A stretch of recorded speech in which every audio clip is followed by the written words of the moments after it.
essa live também no YouTube, né, na forma integral. Bom, então essa live também está sendo transmitida como um evento com apoio do Núcleo de Estudos da Religião da URGS, UNER, né, ao qual agradeço, né, o apoio do professor Eduardo Dulo, seu coordenador, também da colega Bárbara Jungbeck, que está também no apoio, fazendo a retransmissão para a página da revista Debates do UNER, a página do nosso núcleo, né? Então, hoje a nossa proposta é trazer uma live que fale sobre o assunto religião e juventude, de uma forma geral, né? Estamos aqui, eu e a Reia Silvia Gonçalves Pereira, né, da Universidade Federal de Juiz de Fora, recebendo a professora Regina Novaes, que é uma referência na área de estudos, né, sobre religião e sobre juventude também, né? Então, muito nos alegra ter a sua presença. Vou fazer uma pequena apresentação aqui, né, das pessoas que participam da nossa live, e em seguida, então, nós passamos para as apresentações. Essas apresentações vão durar cerca de 20 minutos, mais ou menos. Nós vamos falar sobre as nossas pesquisas, sobre aquilo que a gente tem trabalhado nesse tema de religião e juventude, e logo após nós vamos fazer uma rodada de comentários. Então, apresentando primeiramente a nossa convidada, a professora Regina Novaes, antropóloga, tem uma larga experiência, né, nessa área de pesquisa, não só religião, juventude, mas também movimentos sociais, direitos humanos, né, vários outros temas, educação. Seria um exercício muito limitador eu descrever, né, de forma sucinta o seu currículo, mas falar um pouco sobre a formação e algumas posições que ela ocupou, né, no mundo acadêmico. A professora Regina Novaes possui graduação em Ciências Sociais pela Universidade Federal do Rio de Janeiro, mestrado em Antropologia Social também pela Universidade Federal do Rio de Janeiro, Museu Nacional, né, e doutorado em Ciências Humanas pela Universidade de São Paulo, a USP. Lecionou na PUC do Rio de Janeiro, na Universidade Federal da Paraíba e também no programa de pós-graduação em Sociologia e Antropologia do IFIX, da Universidade Federal do Rio de Janeiro, desde 1988 até 2005, quando ela se aposentou, né, prosseguindo com orientação de tese e dissertações já iniciadas. Foi editora da revista Religião e Sociedade, de 1995 até 2005, secretária-geral da Associação Brasileira de Antropologia, a ABA, também ela ocupou este cargo. Também foi presidente do Instituto Superior de Estudos da Religião, o ISER, e do Instituto Brasileiro de Análise Socioeconômica, né? Análises Socioeconômicas, o IBASE, e ainda a primeira presidente, né, do Conselho Nacional de Juventude, o CONJUVE, criado em 2005, né? Então, a professora Regina Novaes, atualmente é professora visitante na Unirio, programa de pós-graduação em educação. Temos conosco também a Reia Silvia Gonçalves Pereira, que atualmente é doutoranda em Ciências Sociais pela Universidade Federal de Juiz de Fora. A Silvia possui graduação em Comunicação Social e mestrado em Ciências Sociais pela Universidade Federal do Espírito Santo, né? E eu sou Taylor Pedroso de Aguiar, sou doutorando em Antropologia Social pela Universidade Federal do Rio Grande do Sul, onde também, nessa mesma instituição, concluí minha graduação em Ciências Sociais e mestrado em Antropologia Social. A gente chegou num acordo aqui, né, pré-live, né, de ordem de apresentação. A ideia é que nós começamos com as nossas apresentações, né, nós alunos de doutorado, aí depois a professora Regina vai trazer a sua apresentação, um panorama mais geral das pesquisas que ela tem feito ao longo de vários anos, né, nessa área de religião e juventude. Vamos começar então pela Silvia, né, que vai falar um pouco sobre essa questão do reteté, né, do pentecostalismo reteté e a sua relação com a juventude, enfim, com religião. São temas que a gente considera que sejam bastante interessantes para o diálogo sobre religião, né, de uma forma geral. E nós queremos também aproveitar esse momento, a Silvia vai comentar também, né, que nós estamos fazendo um merchan também dos nossos artigos, né? Não podemos deixar de, assim como a Debates do NER, né, que é a revista do Núcleo de Estudos da Religião, está retransmitindo essa live. Também a Silvia publicou um texto na última edição, né? Deixa o Menino Rodar, né, Silvia, é o nome do artigo, na última edição. E eu vou publicar na próxima, né, um artigo chamado Promovendo a Cultura do Reino, Nota sobre música, religião e cultura a partir de uma juventude evangélica no sul do Brasil. Então fica o convite também, né, para verificação desses artigos e os artigos da professora Regina também, né, que já tem uma certa consagração, né, na área de antropologia da religião e mais além, né. Então, sem mais atrasos, né, passo a palavra para a Réia Silvia Gonçalves Pereira, né, que vai nos falar, fazer a apresentação intitulada Quem sacia carne não agrada a Jeová, trajetória juvenis e pentecostalismo reteté nas camadas populares. Fique à vontade, Silvia. Olá, boa tarde. Eu preciso, é inevitável fazer o agradecimento ao NER, fazer o agradecimento à professora Regina pela honra de ouvir nossas pesquisas e agradecimento também ao Taylor, super empenhado, que conseguiu essa live sensacional. Mas aí, vamos objetivamente, o que eu vou falar é sobre a minha presença no campo, no meu campo de doutorado. Eu trabalhei, a minha pesquisa o campo da pesquisa de doutorado foi em uma favela na região em Campos dos Goytacazes, no norte do Rio de Janeiro. Eu atuei, era uma sequência de favelas assim que davam cujas fronteiras, uma delas era o Rio Paraíba, as outras eram delimitadas por barricadas. Então, assim, você tinha o Rio Paraíba, várias pequenas favelas, e eu uso o termo favela mesmo, a partir da Lícia, Valadares, etc. E essas favelas, elas eram delimitadas por barricadas do tráfico. E é importante dizer que facção traficante que era, porque era o terceiro comando puro. A professora Cristina Vidal, ela já tinha observado que o terceiro comando puro, ele tem a sua forma de atuação, ela é de expulsão das igrejas de matriz africana. E no caso da Tiragosto, no caso da favela que eu pesquisei, que eu não queria ter falado o nome, mas por um lapso falei, descobri que antes da chegada do terceiro comando, a tomada do terceiro comando pelo Comando Vermelho, que dominava o território anteriormente, havia 8 terreiros de Umbanda, naquele pequeno espaço ali. Com a chegada do terceiro comando, houve a expulsão dessas pessoas que professavam essa fé. E, atualmente, você tem 4 igrejas pentecostais, as quais eu chamo,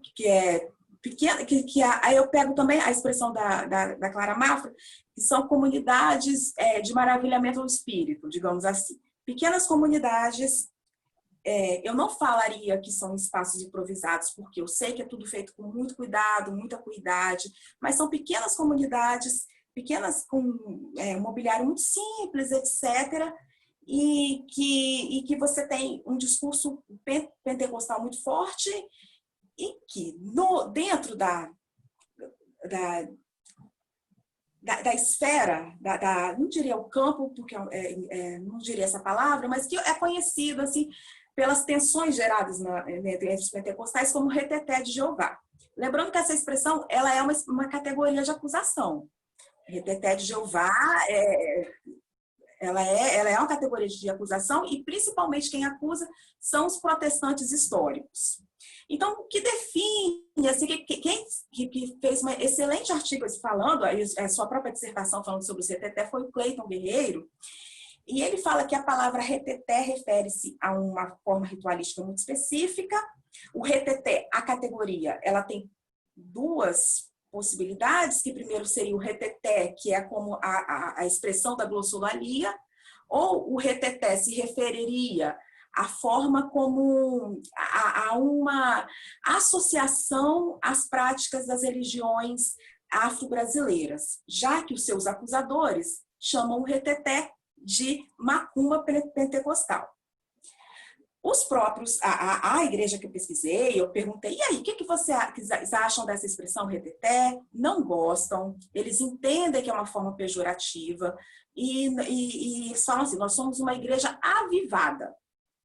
Aí, por igreja avivada, ele está se referindo aos rituais da igreja.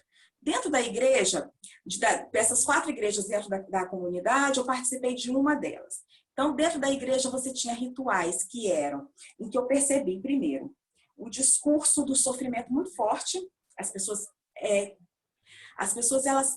A igreja dava possibilidade dessas pessoas narrarem o sofrimento, e principalmente a partir da música, dos seus louvores. O discurso milenarista, ao mesmo tempo, que você tinha, Jesus vai voltar, nós temos que nos preparar, e ao mesmo tempo você tinha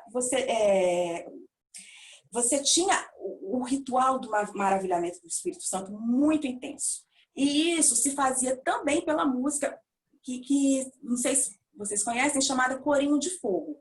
Então, você tinha, assim, primeiro o ritual. Primeiro você tem um discurso da dor muito forte, essa possibilidade de narrar a dor. E, ao mesmo tempo, no ritual, você tem músicas chamadas Corinhos de Fogo, que elas têm, segundo o professor Valdinei, um andamento em compasso duplo, que, que fazem uma alusão à marcha, ao forró, e que elas dão uma sensação de guerra. Lá na igreja, o próprio pastor fala assim, Corinho de Fogo é música para guerrear. Então, você tem essas igrejas que têm esse discurso milenarista, o discurso do sofrimento e, ao mesmo tempo, o discurso do embate. O Corinho de Fogo é música para guerrear. Então, foi dentro dessa igreja, eu participando, querendo entender a relação entre a igreja e a comunidade mais ampla, que eu conheci os interlocutores que eu vou trazer aqui, que eu vou falar sobre eles.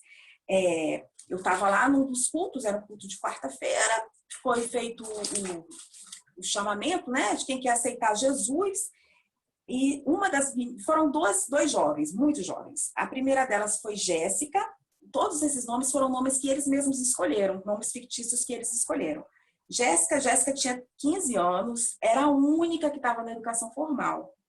Juan tinha 14 anos e trabalhava como vendedor de balas. E nesse dia que eu estava presente, os dois aceitaram Jesus, levantaram a mão, e eu perguntei, pastor, e agora? O que vai acontecer? Agora a vida deles é outra, mas eles vão participar da escola bíblica dominical. Eu perguntei se eu podia participar. Pode sim participar, porque Deus tem um propósito para você muito maior do que o seu estudo. E eu fui e participei. Ao lado de Jéssica e Juan, que haviam entrado, eu encontrei mais 3 interlocutores. Jorge, que era filho do pastor, Igor, sobrinho do pastor, e Grace Kelly, que era namorada do Jorge, namorada de Igor, perdão, o sobrinho do pastor. Com o tempo trabalhando ali, eu entendi a trama, ou não sei se é esse termo, que levaram aqueles jovens à adesão à igreja. Em 2017, a favela que eu trabalhei, ela é muito conhecida como ser um dos maiores centros de distribuição de drogas de Campos. Em 2017, final de 2017, 2018, teve uma grande apreensão. Prenderam 50 pessoas.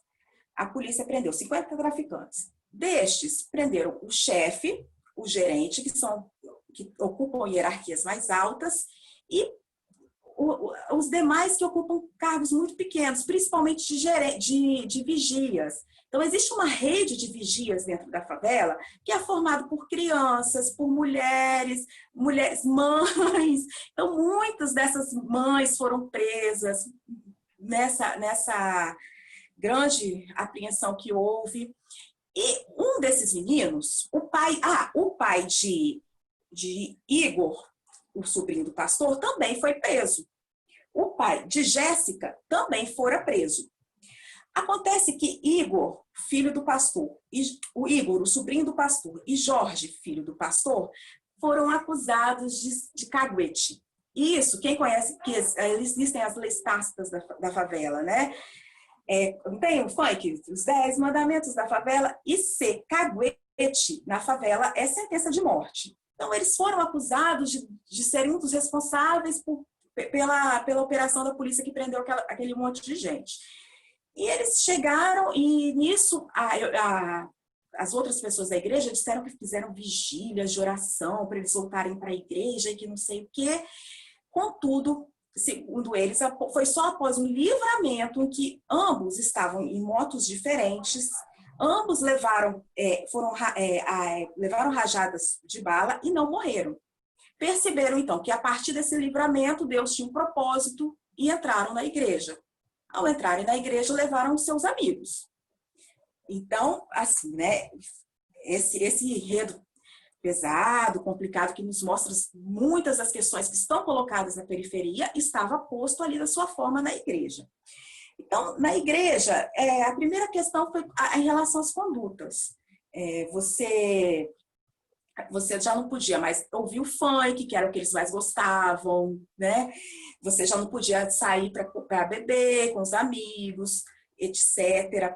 Eu perguntei para Grace, e aí, você não sente falta da sua vida anterior a você entrar na igreja? Ela, falta eu sinto, não vou mentir para você, vou ser muito sincera. Os meus amigos não acreditam na minha conversão. Eles me chamam de crente skin. Crente skin quer dizer crente falso, falso crente.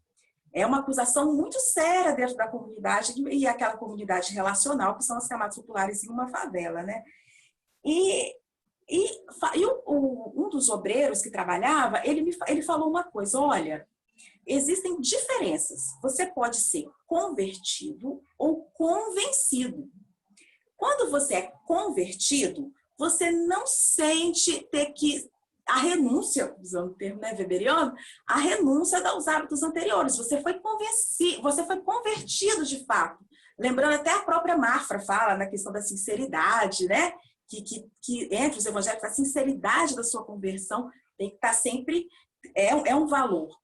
E se você foi apenas convencido de que ali há salvação, de que você está tendo uma possibilidade de salvação ali na igreja, a adesão às normas religiosas vai ser mais difícil. Então, Grace Kelly, ela estava naquele... Ela foi convencida e estava em processo de conversão. E dentro lá da escola bíblica dominical, percebi que eles tinham várias atividades de sociabilidade. Não, eles dentro da igreja, eles organizavam alguns cultos, participavam do Ministério de Música, que é uma coisa bem, assim, super... tem um alto valor dentro da hierarquia religiosa. E percebi também que o pastor um imenso trabalho para inserir o sobrinho dele na liderança da igreja, o que foi recém-convertido. Então, ele era um menino muito tímido, muito tímido. E, assim, você tinha... Às vezes o pastor chamava ele para fazer uma leitura, às vezes falava para ele ler uma parte da Bíblia, às vezes... porque é muito... você, no ritual pentecostal dessas pequenas igrejas, você chama as pessoas para poderem falar, você dá essa possibilidade para as pessoas, não apenas aos líderes litúrgicos.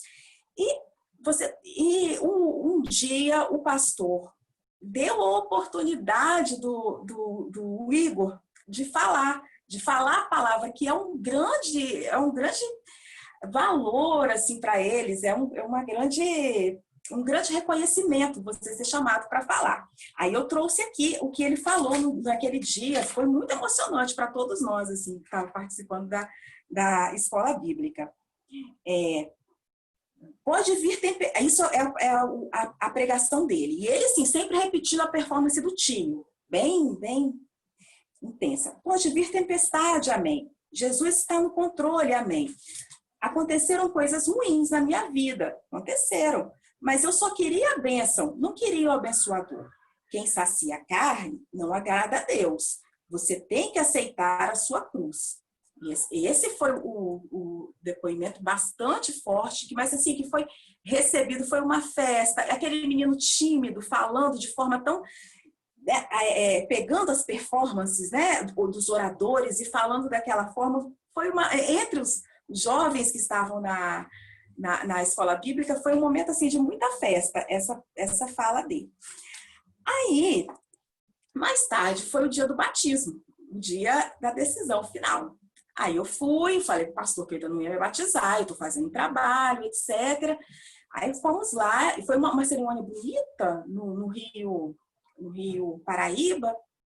Eles colocaram uma túnica azul, todos eles. Aí eu lembro que a primeira pessoa a chegar foi Jéssica. Jéssica chegou, ficou esperando, aí daqui a pouco, cadê Jorge, cadê Grace? Eles eram casados. Cadê Jorge, cadê Grace? Foram os últimos a chegar, mas se batizaram, no final das contas. E Juan, aquele do início, que vendia balas e que entrou para a igreja junto com Jéssica, não foi.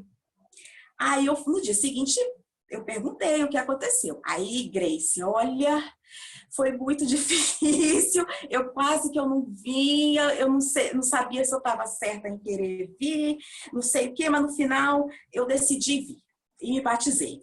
Eu e Jorge estamos batizados. E fui perguntar a Juan, e aí, Juan, você não se batizou? Aí ele, isso eu repito, ele falou uma frase que eu já ouvi várias vezes no campo. Eu não me batizei agora, eu vou esperar amadurecer na fé. Eu vou esperar eu ficar mais maduro.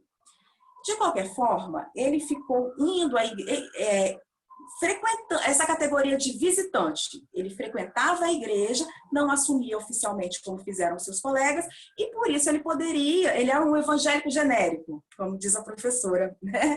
E por isso ele poderia ouvir o funk, ele poderia sair para outros locais, etc. Então, o Juan, ele preferiu ficar na fronteira, né? Ele de evangélico genérico. Ele conhecia a igreja, conhecia o mundo, que não podia, e o problema era se Jesus voltar antes, porque em vários interlocutores anteriores que se encontravam na fronteira, muitos entre eles funkeiros, eles falam assim, o meu medo é Jesus voltar antes que eu entre da igreja de fato. Então, existe essa dúvida, essa angústia existencial deles. E os outros meninos, de fato, eles assumiram essa possibilidade de vivência juvenil dentro da igreja. Então, entre as possibilidades que eu já falei aqui, né, de poder, eles podiam, essa sociabilidade, não apenas dentro da igreja, de fazer os cultos, etc., mas eles iam às lagoas da cidade juntos, eles participavam, eles iam para o shopping. O menino da favela ir para o shopping tem um significado completamente distinto do menino das camadas médias ir ao shopping. O Taylor vai falar isso maravilhosamente bem na fala dele. Então, assim, ao mesmo tempo que você tinha a entrada na igreja, restringiu algumas opções de sociabilidade dentro da comunidade, ao mesmo tempo ampliou os espaços, a circulação dentro da cidade, da própria cidade. Ao mesmo tempo também eu percebi que aqueles que de fato aderiram à igreja, a sinceridade da adesão dele vai estar sempre colocada à prova. Lembrando que nas camadas populares as relações são de proximidade, são relacionais. Então, assim, aquele lá é crente mesmo? Aquele lá se converteu? Aquele é crente skin? Que é o crente skin, é o crente que é mais para o evangélico genérico, assim, é o crente que vai tomar sua cerveja, que sai de vez em quando. Então, essa acusação de crente skin, ela é muito cobrada para os que são, de fato, adeptos da igreja. Então em resumo, assim, eu percebi que ser jovem evangélico é uma opção, primeiro, de ampliação da circulação dentro da cidade.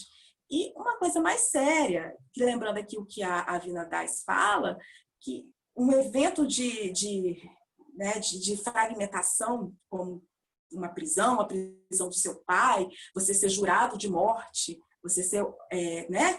E a igreja, ela dá a opção de reconstrução cotidiana da vida, por essa nova possibilidade.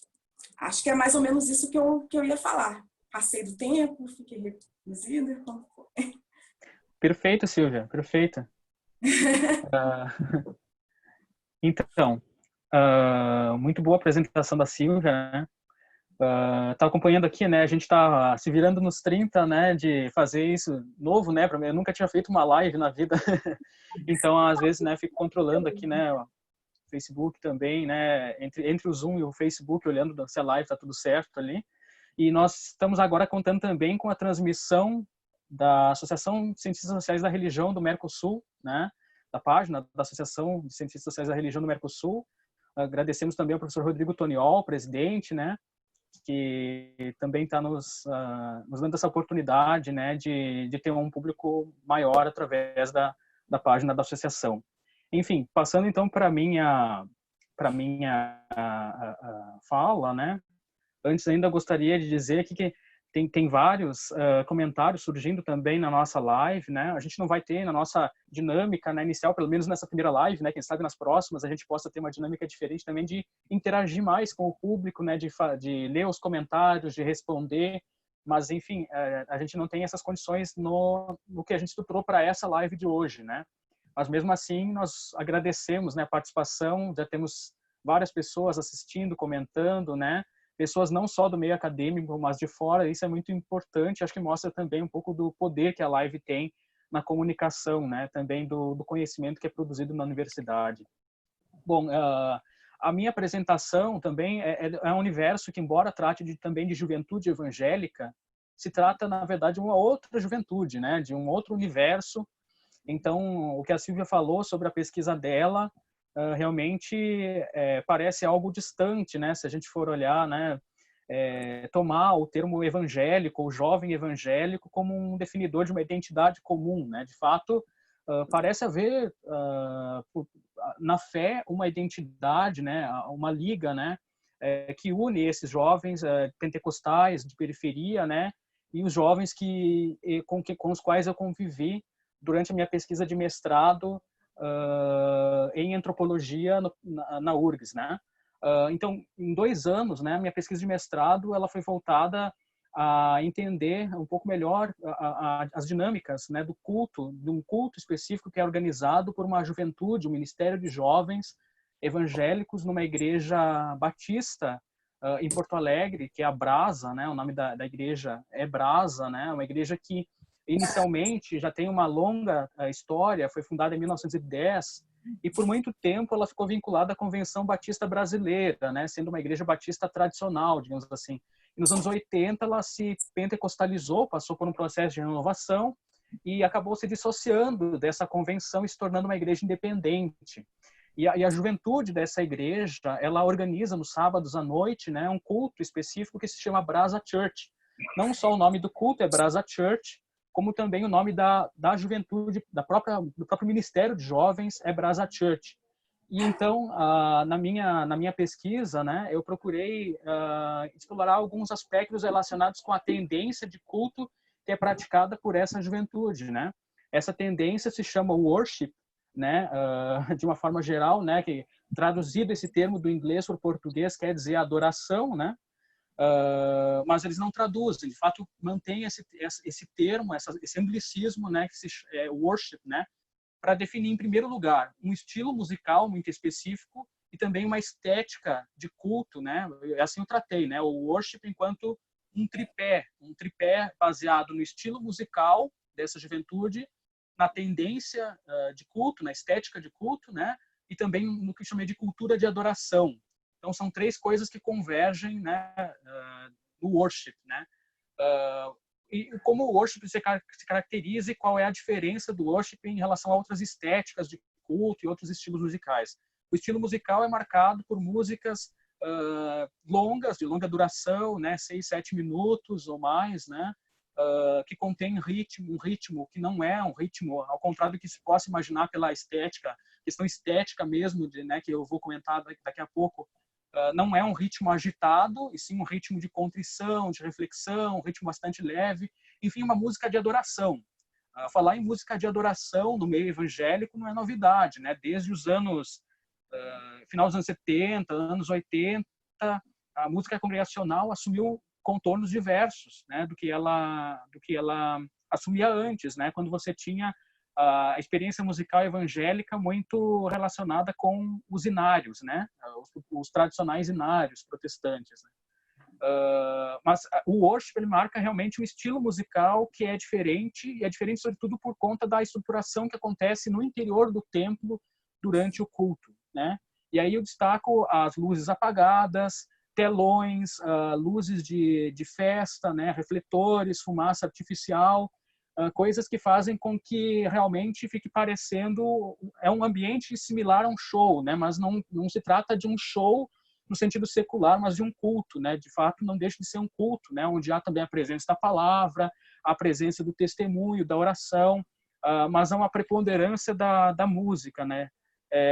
Que fica bastante claro, bastante evidente, né?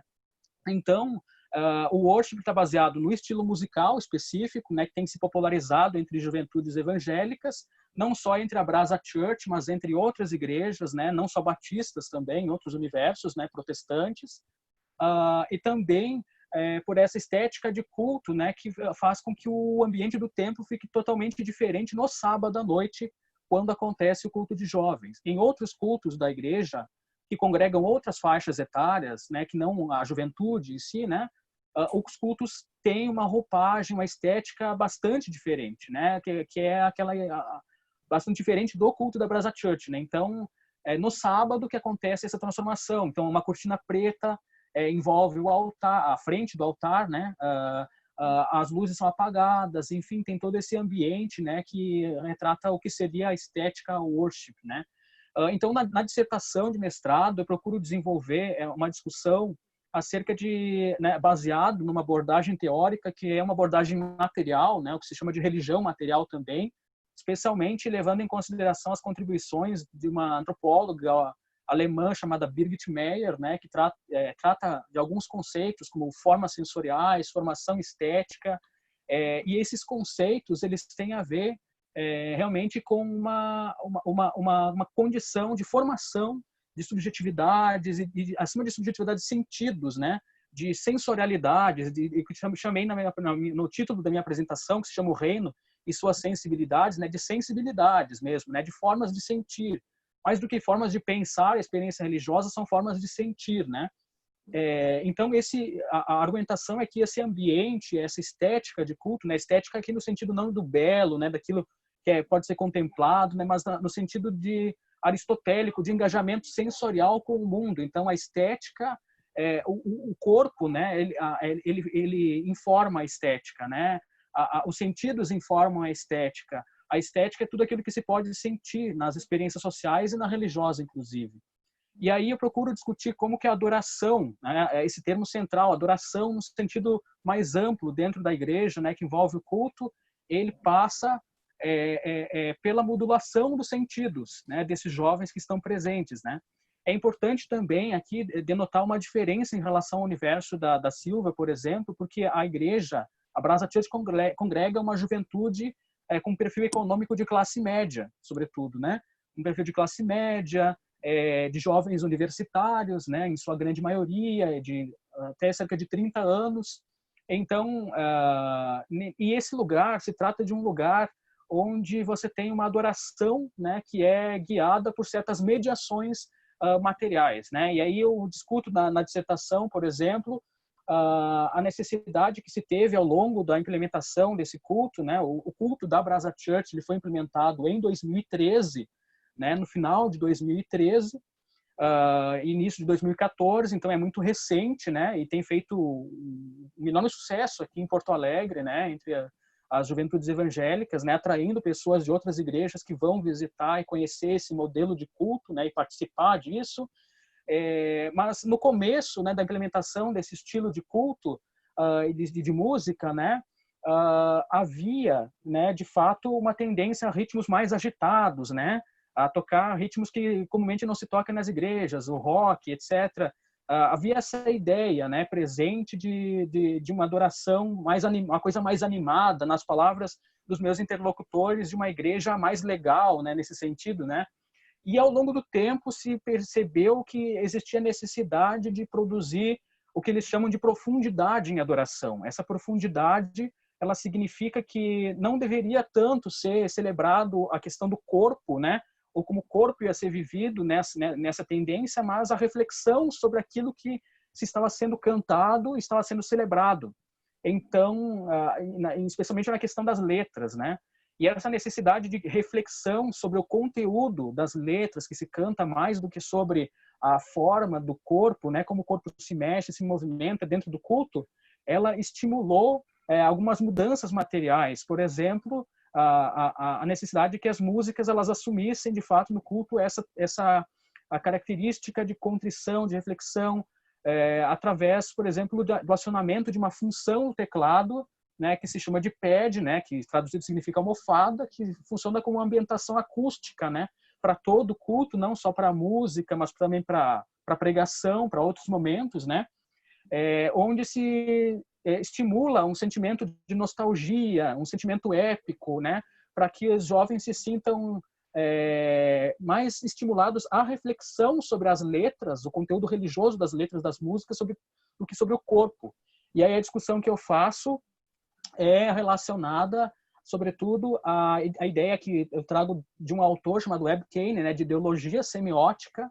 Essa ideia de ideologia semiótica que se faz presente em religiões, né, e no protestantismo ela estaria marcada por uma divisão entre forma e conteúdo, onde o conteúdo, ele, na ideologia semiótica protestante, ele seria valorizado em detrimento da forma, né? A forma apresentaria um certo perigo, né, de deturpação da centralidade na crença, na palavra, na fé, tudo isso que é central, né, dentro da tradição protestante, né? E a própria tradição iconoclasta do protestantismo, né, de rejeição aos símbolos, aos ícones, às formas materiais, né, a rejeição a essa materialidade significaria, né, uma forma bastante protestante de pensar a experiência religiosa, né?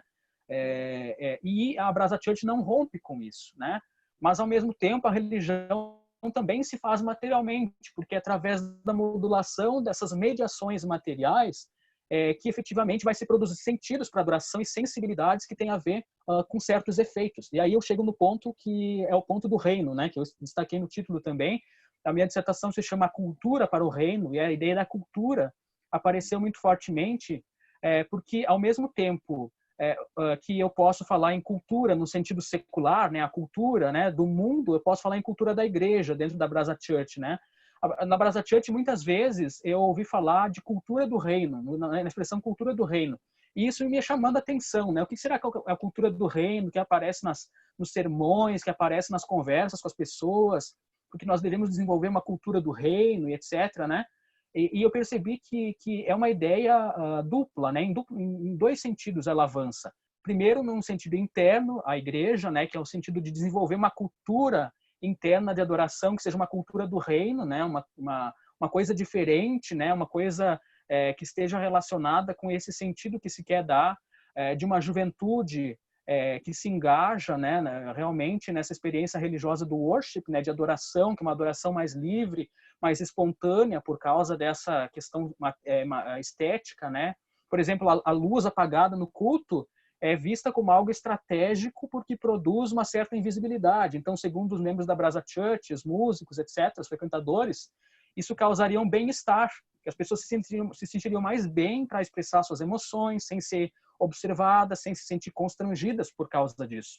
Então, existe uma estratégia, uma ação estratégica na modelação também dessas mediações materiais para formular uma cultura do reino dentro da igreja, mas também tem um sentido externo. E aí a questão da dimensão do espaço público ela pode ser interessante para a gente pensar, porque essa mudança na forma como se adora, ela se espraia para outras dimensões da vida que não só a ritual no culto, né?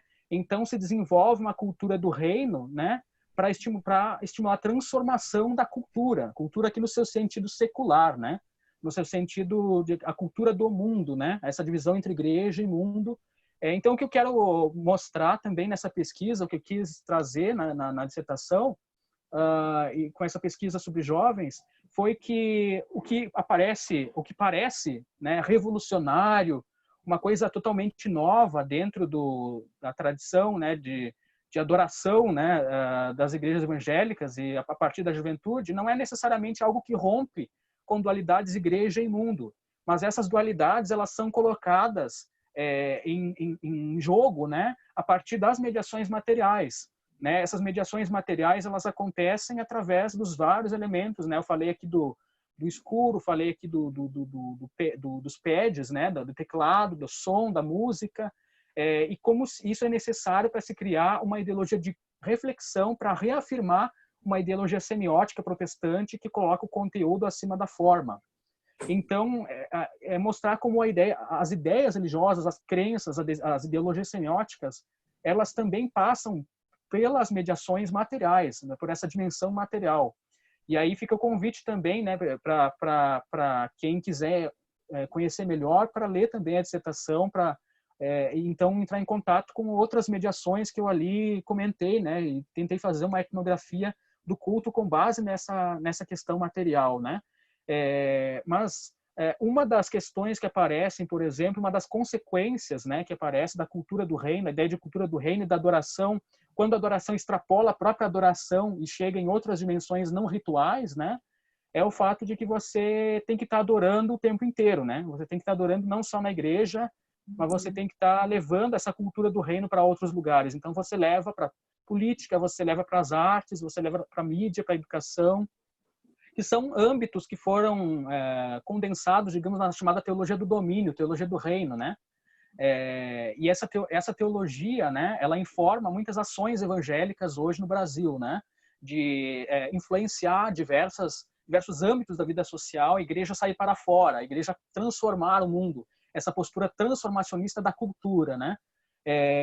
Mas o que eu acho interessante é que na Brasa Church, entre esses jovens, não existe uma postura teológica única, existem diferentes posturas, inclusive pessoas muito críticas a uma teologia, que não aceitam de maneira nenhuma uma teologia do reino, uma teologia do domínio, que se posicionam até mesmo de uma forma progressista, né, em vários assuntos, e essas pessoas não coadunam com certas posições teológicas, mas conseguem conviver no mesmo espaço, conseguem praticar a mesma estética, o que chama de estética da adoração, né, na dissertação, conseguem participar do mesmo worship no mesmo lugar. Inclusive, um dos meus informantes, que era bastante crítico, talvez a pessoa mais crítica que eu tenha encontrado a esse modelo de teologia do reino, de influência, né, sobre o mundo, né, a partir de uma cristianização da cultura, né, um desses meus informantes falou, olha, eu acho que essa é a grande virtude, essa grande virtude da Brasa Church, porque aqui todo mundo é diferente, todo mundo se aceita, e é nessa diversidade teológica, cultural e etc., que a gente consegue conviver, né? E eu achei muito interessante aquilo, né? Porque e também uma outra questão para encerrar, né? E já passar depois para a fala da Regina, é que essas mediações também não estão sob o controle de todas as pessoas, né? A gente sabe que as coisas elas não têm vida em si mesmas, no sentido de que elas podem influenciar as pessoas se não tiver uma estrutura de poder por trás delas, né? Movimentando e mobilizando, organizando essas mediações materiais, né? Então existe, por exemplo, algumas mediações, algumas estruturas de poder que se configuram a partir, por exemplo, do set list, que é uma lista de músicas que é tocada todo sábado nos cultos, né? Esta lista de música não é definida por todas as pessoas, mas por algumas, especialmente aquelas que têm controle sobre a pauta musical, e a pauta musical, por consequência, também não é totalmente independente, ela depende também, a pauta musical, do sermão que vai ser pregado no dia, então o conteúdo da mensagem deve ser refletido pela música e deve refletir todas as outras instâncias da organização do culto, como, por exemplo, a pintura de artes nos vidros das portas principais e dos banheiros da igreja, né, que devem convergir com esses elementos da adoração que serão refletidos pelo sermão. Existem diversas artes, diversas formas de manifestação, né, dessa adoração no culto, seja nessas artes que são desenhos, né, caligrafias, né, relacionados com versos bíblicos e com imagens, né, relacionadas a questões religiosas que vão ser enfatizadas no sermão, né? Essas questões elas devem convergir todas para o conteúdo religioso, né? Aquilo que se convencionou chamar de conteúdo e que é determinado pelo pregador, especialmente em consonância também com a equipe de louvor, a equipe de música da igreja. Então, eu fico, então, pensando, né, e a questão que eu gostaria de questionar aqui é que essa juventude, bom, em primeiro lugar, é uma juventude que está preocupada com a questão da adoração, de ir à igreja, né, de ir à igreja no sábado à noite para participar dessa adoração, que, segundo eles, também tem que ser uma adoração a mais excelente possível, tem que haver uma excelência da adoração, né? Existe a palavra também experience, né? Existem vários anglicismos, né, nessa ideia de religião, de adoração, onde as pessoas estão indo, né, para... Vou utilizar um termo aqui que é um termo talvez bastante equivocado, mas ele passa uma ideia de, né, de o que os jovens... de contraponto também ao que a Silvia colocou, nessa questão da conversão, que envolve periferias, né? nesse lugar, um lugar de consumo, de certa forma, né, de uma adoração, de participação de uma adoração, onde essas mediações elas são muito importantes, né? E essa juventude, né, embora haja divergências e posições teológicas as mais diversas entre os que participam desse culto, né, não são todas as pessoas que chegam às posições de controle das mediações materiais da adoração. E é nesse sentido, então, que a dimensão material ela ganha fôlego na discussão, quando a gente vê que é a partir das materialidades dessas mediações que a adoração é produzida, e a adoração não para por aí, a adoração produz outras coisas, a adoração produz e informa esse sentido sobre cultura, esse sentido sobre evangelização, esse sentido sobre religião no espaço público. Então, é interessante pensar a partir das materialidades esse movimento.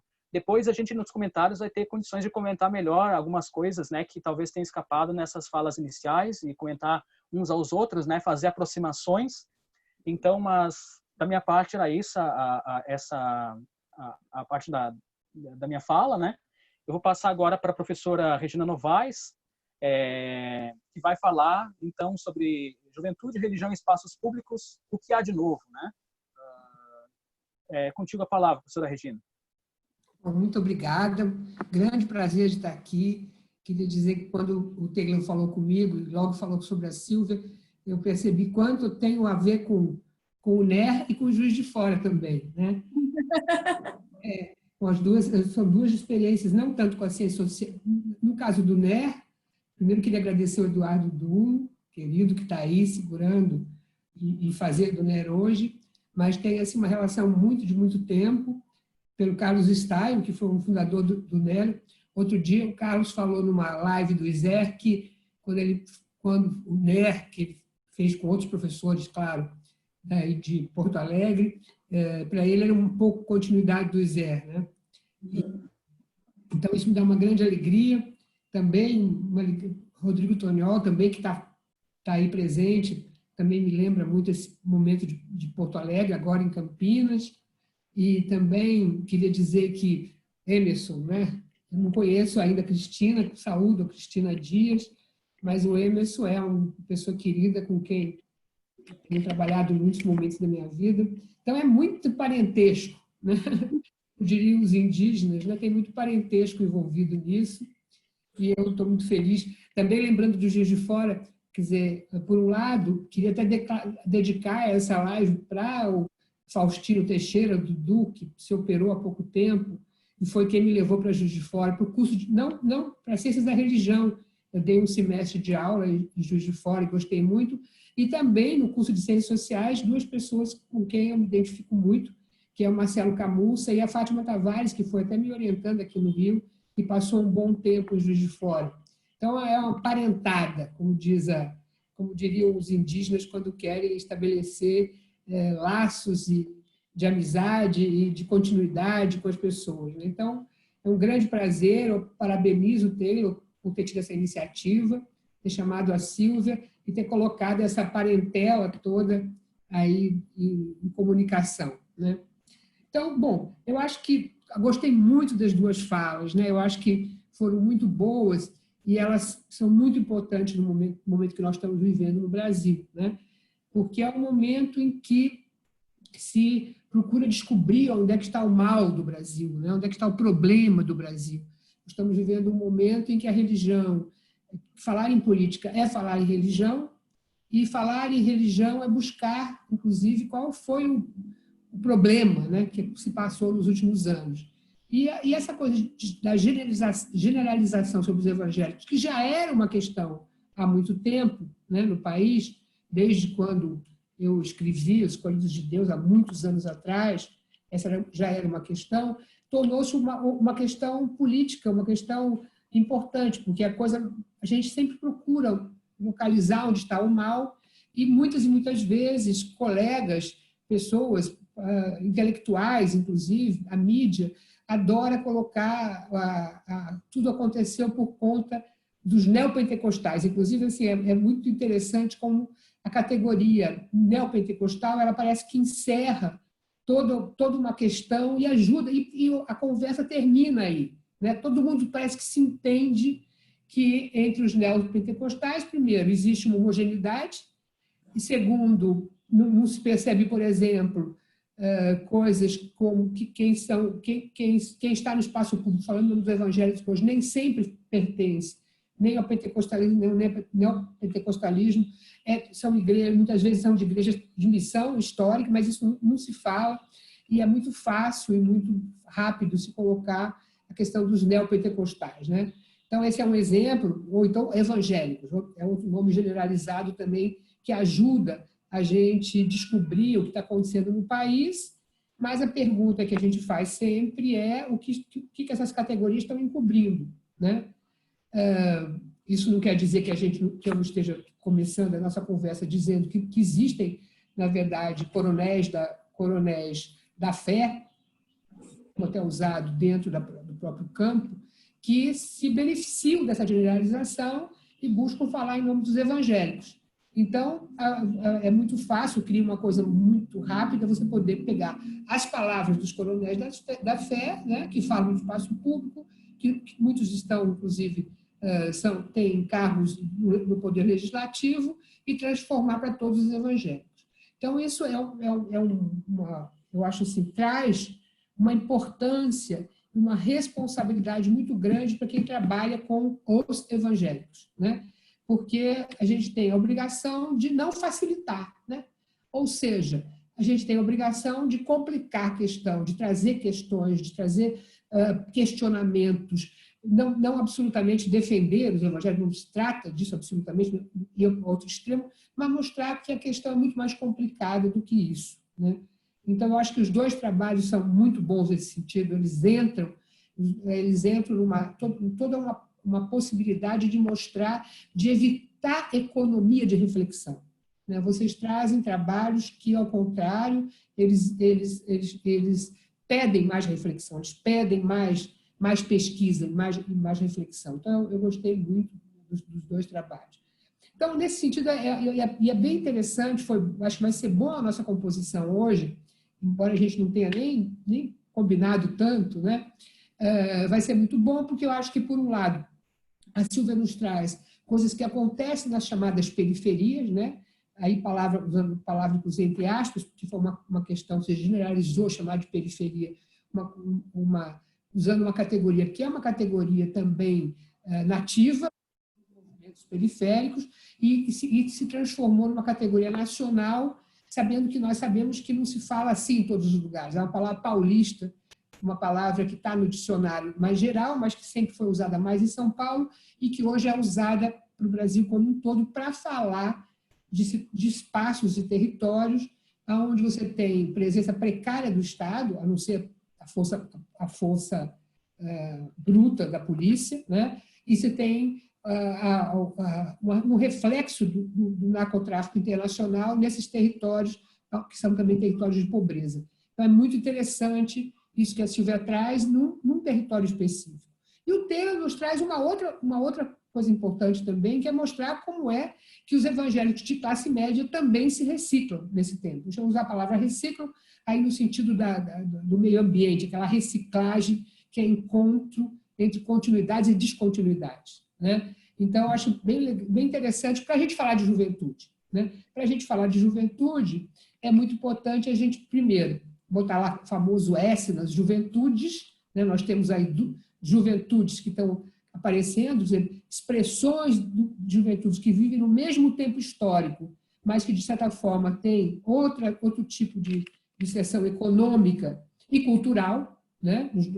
Cultural no sentido de uso do tempo livre, no sentido da cultura, aquilo que Silvia falou, muitas vezes ser evangélico amplia o acesso à cidade e amplia o acesso aos equipamentos culturais da cidade, e no caso do Taylor, estar evangélico é você modificar, inclusive, a materialidade da forma de sentir, de usar o tempo livre, de escolher estar no sábado à noite num espaço e não no outro, né?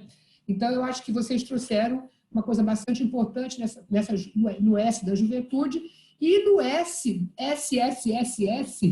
né, da juventude evangélica. Eu acho que isso é muito importante a gente pensar sobre isso. e ainda tem, os dois trouxeram uma coisa mais importante ainda, do meu ponto de vista, que eu tenho debatido muito, é que nós, muitas vezes, nos detemos nas diferenças denominacionais. Ou fazendo a classificação clássica, que hoje não tem mais sentido, como eu já falei, não tem tanto sentido, já teve, que foi a ordem de chegada, né? A coisa dos históricos, de missão, dos pentecostais, dos neopentecostais, uma coisa, na verdade, cronológica, né? Ou então denominacional, denominações grandes, pequenas, mais ligadas à mídia, menos ligadas à mídia, mais históricas, enfim. Mas poucos de nós parou, né? Poucos trabalhos param naquilo que vocês fizeram, que são diferenças dentro da própria denominação. Então, vocês trouxeram diferenças de ser evangélico de uma denominação, né? E dentro dessa denominação, em espaços diferentes. Então, é tudo que eu acho que pode ajudar a compreender mais esse fenômeno tão complexo e tão importante para entender o espaço público e a política hoje, né? Então, de certa forma, eu louvo esses trabalhos e fico muito feliz, né, de saber que eles estão existindo e estão complicando. Não estão simplificando, estão complicando a nossa cabeça. E aí, é para isso que existem as redes sociais. Se for para repetir, né, as coisas que estão acontecendo, a gente não precisa falar sobre isso. Acho que os dois, inclusive, Silvia, quando falou, não vou falar campo. Assim, os dois têm, e Taylor usou toda a discussão de materialidade que é feita muito aí entre vocês, no Rio Grande do Sul. Eu conheci até a Brigitte, que esteve aí com vocês há pouco tempo, Emerson, etc. Quer dizer, novas abordagens teóricas também ajudam a pensar essas questões e a olhar essas questões sobre outros ângulos, né? E gostei muito que, nos dois casos, apareceram diferenças de estar na igreja, ao mesmo tempo, com histórias diferentes.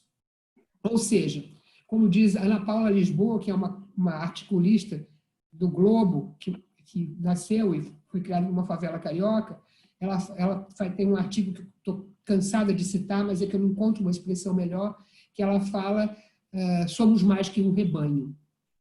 Essa frasezinha dela, da Ana Paula, é muito boa para pensar o que nós estamos falando. Ou seja, a tendência é olhar os evangélicos de classes populares, que não são os coronéis da fé, né? Que não são os que passam, que atuam de uma maneira conservadora no espaço público, mas os evangélicos em geral, como rebanho, né? Como pessoas que não têm história, cuja conversão se dá numa página em branco, né? Vocês dois, como essas conversões, essas adesões, essas formas de ser religioso, ela se dá a partir de uma história das pessoas, né? E a partir dessa história que a Silvia encontra diversidade dentro de uma pequena igreja, né? Onde você tem o convertido, o convencido, e Taylor encontra pessoas que são importantes, que estão dentro da igreja, que é o interlocutor principal e que tem dúvidas sobre o que está acontecendo ali dentro, né? Eu acho que é isso que nós temos que colocar.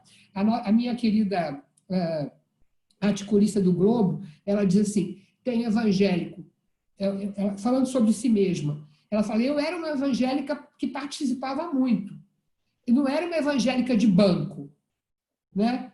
E também que só vai na igreja. E também não era uma evangélica com Raimundo, um pé na igreja e um pé no mundo, o que Silvia está falando, né? Dessa situação mista que a pessoa fica. Vamos esperar um pouco mais para batizar, mas se o censo chegasse lá, ele ia dizer que era evangélico. Queria dizer o quê? Ele tinha que se colocar no lugar, e ele ia dizer que era evangélico. Está esperando o batismo, mas já é evangélico, né? E assim, outras colocações desse tipo. Mesma coisa em relação a essa igreja, né, que Taylor nos descreveu tão bem, né, sobre como é que ela consegue se renovar dentro de uma tradição, né? Como eu acho que o teu exemplo, Taylor, é uma dialética muito interessante entre continuidade e ruptura. E as coisas se fazem assim socialmente, entre continuidade e rupturas. Quer dizer, na verdade, o que eu queria deixar um pouco claro de vocês é que vocês estão mostrando, primeiro, né, que a religião e sociedade, como diria nosso velho Weber, né, religião e sociedade. Até nem deveria se dizer assim, porque a religião sempre está na sociedade e reflete a sociedade, reflete as hierarquias, reflete os preconceitos, ela está presente na sociedade, ela é histórica e social ao mesmo tempo, né? Eu acho que nesse sentido, mas também não se faz uma página em branco. Essa tradição que você coloca nessa teologia, ela é o que dá o sentido da diferença em relação a outras tradições que estão presentes para essas escolhas da sociedade. Então, essa dinâmica é muito importante. Então, para continuar botando pano na fogueira, eu vou falar de um outro extremo, né? Que é o extremo, quer dizer, se a gente pudesse dizer assim, vamos dizer, né? Que, deixa eu ver aqui, que eu tenho separado uma coisa para falar, mas eu vou mudar um pouquinho. Se a gente pudesse falar assim, né? Que você teria, entre as juventudes evangélicas, você teria os sectários, que aí não está nem no exemplo do Taylor e nem no exemplo da Silvia. Quem seriam os sectários, que eu estou chamando de sectários? São aquelas pessoas que vão jogar, quer dizer, que Silvia falou que já existiram naquela região, que eram 7 igrejas, eram 7 terreiros de Umbanda e hoje não tem nenhum, né? Mas não são esses jovens que a Silvia falou que estão acabando, perseguindo os terreiros de Umbanda. São coisas que se contam que aconteceram, né? Com alguns protagonistas, mas não é isso que está acontecendo. Mas os jovens sectários seriam justamente aqueles que vão jogar pedra em igreja, que vão quebrar a estátua, que vão perseguir homossexuais, quer dizer, são aqueles que são, vamos dizer assim, um reflexo social dos coronéis da fé, né? Ou seja, são aqueles que na base, e que eu acho que na juventude são minorias, mas minorias estatísticas, minoria da minoria. Isso eu quero que Silvia me responda. Eu acho que essa coisa da guerra, né, da dor e da guerra, que ela dificilmente entre esses jovens vai resolver ser uma milícia que vai bater, cortar, fazer, enfrentar. A metáfora da guerra é uma metáfora da guerra espiritual, né? No sentido desses sectários que transformam, né, essa posição religiosa numa ação. Mas, enfim, depois você tem assistencialistas, né, que eu estou chamando de assistencialistas, que seriam justamente aqueles que se juntam nesses espaços de jovens que as igrejas aparecem. Por falta de outro nome, eu coloquei assistencialistas, podia falar de outra forma, mas que aprende a olhar em torno através vamos dizer assim, desse pertencimento religioso. Vão distribuir o sopão, aprendem a fazer visitas nos presídios, aprendem uma série de coisas que eles aprendem ali naquele espaço. Como dizem algumas das pessoas que eu entrevistei, estar na favela, você tem o tráfico de um lado e a polícia do outro. Então, às vezes, muitas vezes, para o jovem seguir esse caminho de distribuir o sopão, de aprender a olhar em torno, de estar agregado na igreja, porque jovem é um tempo de agregação social, de estar junto. Não é à toa que é o sábado à noite do Taylor, porque o que os jovens querem é estar juntos, aquela hora é deles. Aquela hora não é a hora do pastor mandando ali, é uma outra hierarquia, um outro poder que se institui ali, né? Então, você tem, em relação ao chamado assistencialismo, que eu estou chamando aqui, você tem posições de uso de tempo livre de produção de cultura, né? De cultura de estar junto, de fazer juntos. Não é à toa que um número enorme de cantores que a gente conhece, que vem das classes populares, quando você pergunta onde é que você começou a cantar, ele fala, comecei a cantar na igreja. Né? Escolas de aprender instrumentos, são escolas de formação cultural, nesse sentido, de gosto cultural. Né? Muitos desses jovens aprendem o que é a música gospel, o que é o rock, e depois o que pode ser uma música de meditação dentro da igreja.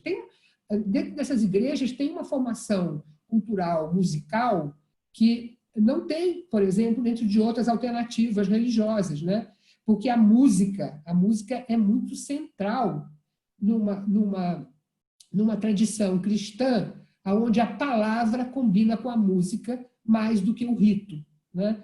Então, eu acho que não é à toa que essa igreja que você descreveu pode ser tudo isso, é porque tem essa tradição também dessa junção aí. Mas, enfim, estou chamando de assistencialistas, de sectários, aqueles que vão jogar pedra, que vão destruir e que vão perseguir homossexuais e que, na verdade, que vão denunciar negros dizendo que está denunciando a Umbanda, mas está denunciando negros porque são racistas, etc., seriam chamados de sectários. Assistencialistas seriam justamente esses que se congregam nas igrejas e, a partir daí, uma parte da sua juventude, do seu tempo de jovem, né, tempo em que ele está entre a proteção da infância e a autonomia da idade adulta, quanto os jovens, eles se congregam para fazer ações sociais e isso passa a ter uma importância na sua socialização, na sua sociabilidade. Depois, os autônomos, é que eu estou chamando justamente casos como Silvia descreveu, né?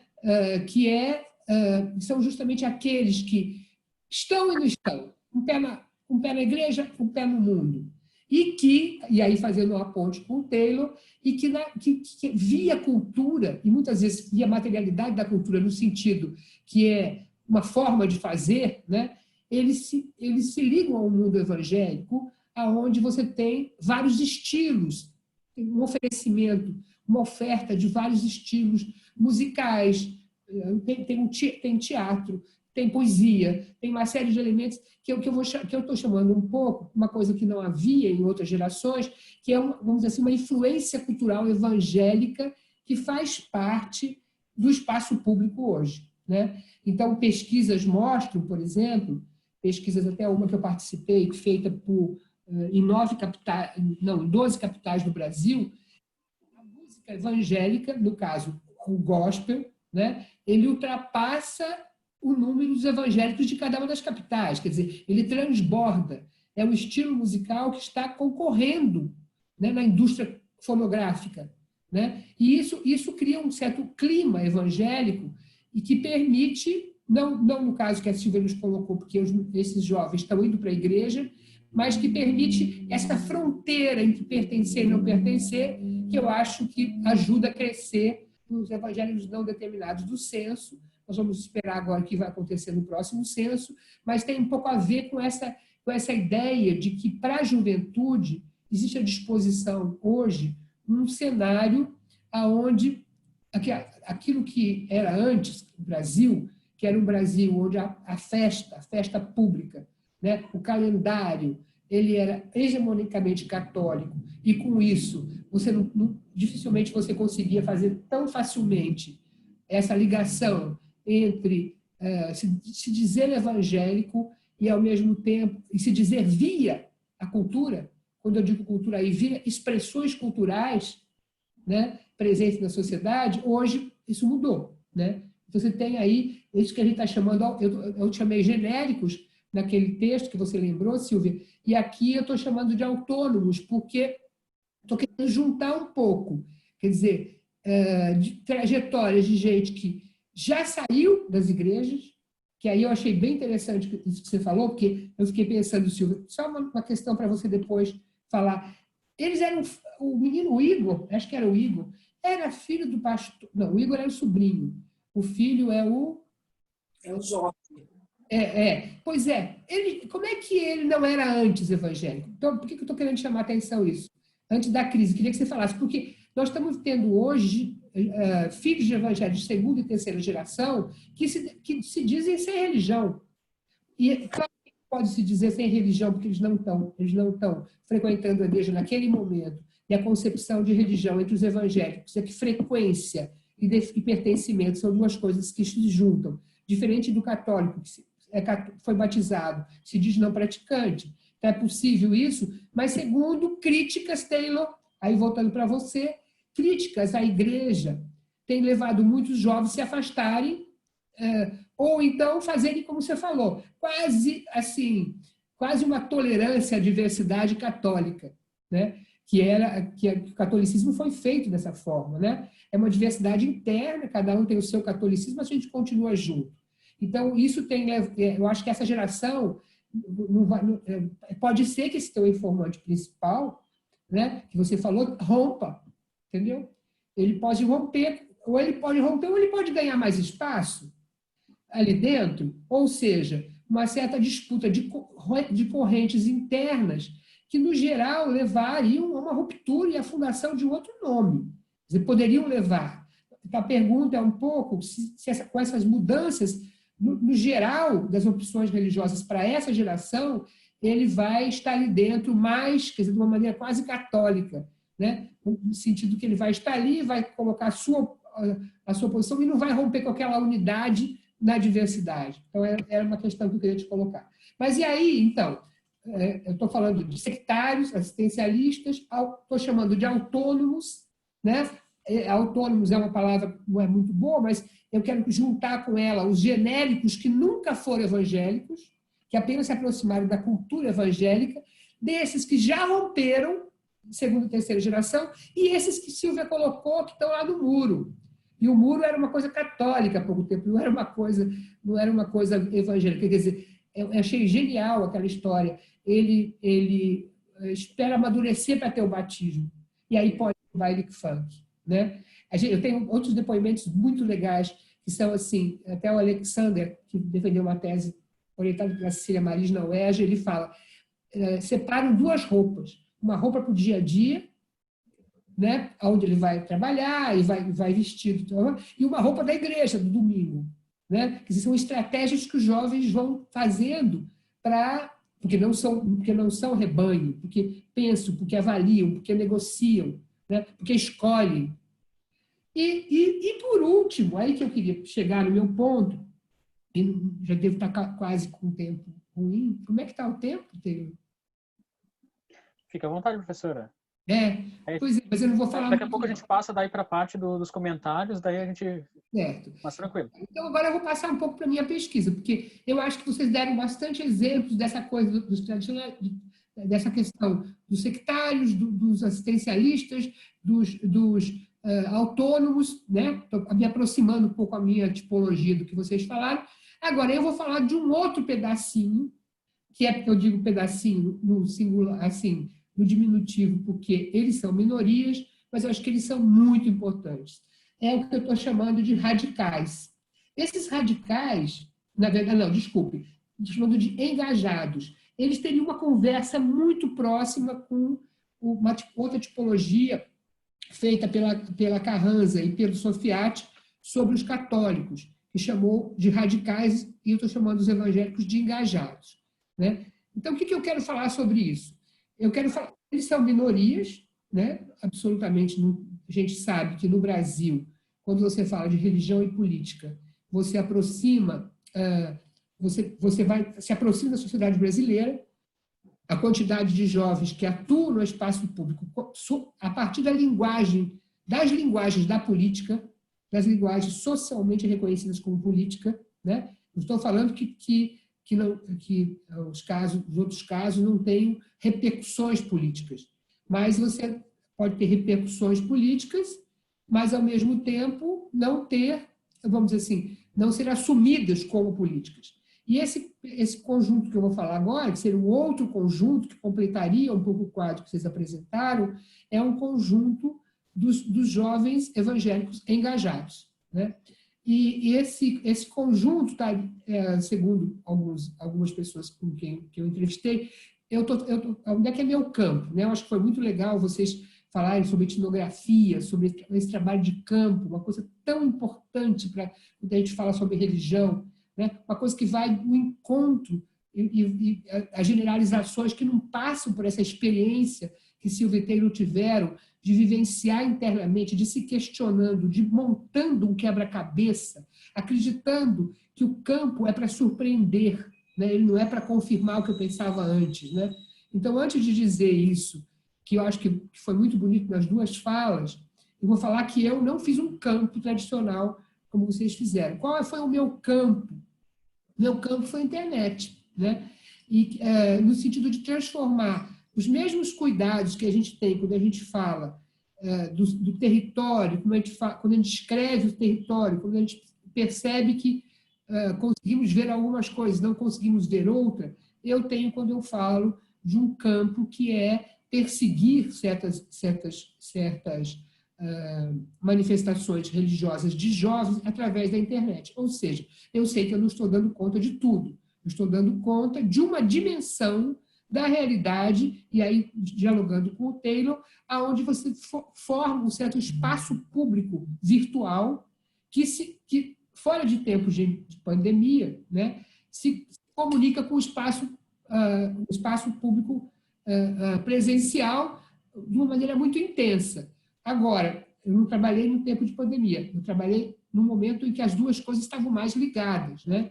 Então, persegui algumas pessoas que seriam jovens evangélicos engajados, né? E isso foi muito interessante, porque, segundo uma das pessoas conversando, dizendo que eles dizem que disputam a identidade evangélica, né? Então, sua tarefa, justamente, uma das suas tarefas que eles colocam politicamente é dizer todos os dias que os coronéis da fé não falam por eles. E que entre os evangélicos, jovens evangélicos têm posições que não se coadunam com posições que são atribuídas aos evangélicos cotidianamente, né? Então, tem os movimentos que vocês devem conhecer, que é a Rede Fale, tem a ABU, a Associação Universitária Evangélica, tem algumas lideranças que se colocam no espaço público já com os seus blogs, com a sua, enfim, o seu protagonismo pessoal, né? Existem jovens que são do movimento evangélico. E aí você vai tendo uma série de lugares onde eles falam, né? E o que eu queria chamar a atenção aí, que eu acho bem importante, né? Dizer, bom, como é que eles se relacionam com os católicos e com os católicos conservadores, né? Quer dizer, como é que se relacionam esses dois universos de jovens? Aí é uma coisa bastante interessante que, pelo lado conservador, se você pegar aquilo que os evangélicos, que os católicos tradicionalistas e que os evangélicos sectários publicam nas redes, é muito parecido, né? Tem uma coisa muito parecida. Em que sentido? No sentido de discriminação, né? de LGBT+, é um ponto que une sectários evangélicos e tradicionalistas católicos, une muito proximamente, né? Assim, até as citações evangélicas às vezes são as mesmas. Eles não estão conversando, sou eu que estou comparando o que eles estão falando. Lá no outro extremo, onde estariam o que eu estou chamando, o que foi chamado católicos radical, e eu estou chamando evangélicos engajados, você vai encontrar outras confluências, não combinações, confluências, né? Então, tocando na questão da juventude, é que nesses dois elementos se assume a pauta das juventudes que atuam no espaço público hoje. O que significa questionar desigualdades sociais e discriminações. Então, é bem interessante, inclusive, como a Bíblia aparece dos dois lados, né? As citações bíblicas aparecem entre evangélicos engajados e católicos chamados de radicais, né? São citações bíblicas que aparecem. Assim como aparece de uma maneira muito interessante certas confluências na forma de fazer a nova comunicação. Então, por exemplo, o blog Muro Pequeno, católico, onde Murilo Araújo se diz: eu sou negro, sou gay, sou católico e quero ser católico, não quero sair do catolicismo. O catolicismo, quem quiser me aceitar, a esquerda tem que me aceitar católico, né? E a igreja tem que me aceitar gay, né? Então, é um exemplo que ele se coloca. Então, isso é parecido com o que fazem, por exemplo, as mulheres evangélicas negras, que vão falar justamente nas nossas igrejas sempre houve machismo, sempre houve discriminação, etc. Nós, mulheres evangélicas, nós meninas, jovens mulheres evangélicas, queremos que as igrejas assumam as minorias, assumam as igrejas que são as igrejas inclusivas. Então, o que eu quero dizer com isso é o seguinte: nesse grupo de jovens, né, católicos e evangélicos, há uma confluência bastante grande, e eu estou chamando isso de um ecumenismo sem reuniões, ou então de um diálogo interreligioso nos termos que minha geração não conheceu. As coisas vão acontecendo, né, dos dois lados, a partir de uma geração, a partir de uma pauta geracional, e vão estando naquele espaço onde esses grupos agem, né? E, para terminar, o que eu diria, né, é que eu acho que hoje tem um ponto que é fundamental na confluência e no diálogo entre esses grupos minoritários, mas importantes na formação da opinião pública, né, que são os católicos radicais e os evangélicos engajados, que é a questão racial. É muito interessante isso, né? É muito interessante porque é o seguinte, ambos conseguiram, dialogando, sem ter uma reunião para decidir isso, cada um com o seu repertório, né? E com as suas lutas, que são diferentes, quando você tem uma igreja só, como a católica, quando você tem muitas igrejas, como você tem no mundo protestante. Foi uma coisa bem interessante que se conseguiu, uma coisa, reagir fortemente aos ataques racistas que se fazem aos terreiros de Umbanda e Candomblé. A questão da crença ficou em segundo lugar e a questão do racismo ficou em primeiro lugar. Então, você vai ter, ao mesmo tempo, no momento onde os terreiros são atacados, você vai ter jovens dos dois lados se posicionando contra o racismo, né? Eles não estão debatendo se eles acreditam no orixá ou não acreditam no orixá.